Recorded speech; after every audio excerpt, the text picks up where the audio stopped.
Welcome to జననేత్రం news. బస్సులో బెండకాయలు అమ్మిన మహిళా రైతు. మహబూబ్ నగర్ నుండి పరిగికి వస్తున్న ఆర్టీసీ బస్సులో ఓ మహిళ రైతు మార్కెట్కు బెండకాయలు అమ్మడానికి వస్తున్న నేపథ్యంలో బస్సులో ఉన్న ప్రయాణికులు మహిళ రైతు వద్ద తాజా బెండకాయలు కొనుగోలు చేశారు. బస్సులో ఉన్న ప్రయాణికులలో ఒకరు ఈ వీడియో తీసి సోషల్ మీడియాలో పోస్ట్ చేయడంతో ఈ వీడియో సోషల్ మీడియాలో వైరల్ అవుతుంది.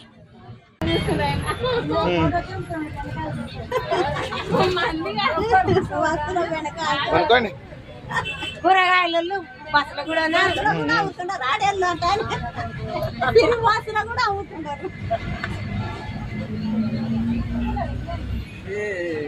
పోలీస్తాడు మీకు మళ్ళీ రేపు అయితే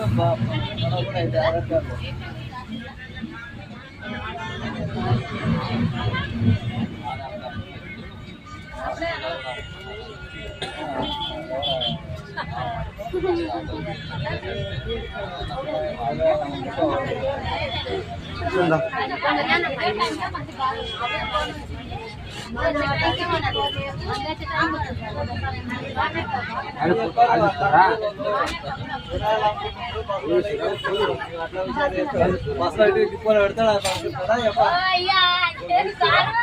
కారు లేదు ఫ్రీ బస్ అని చెప్పి ఇట్లా కూడా వాడుకుంటున్నాం. ఇంకేం చేయాలి.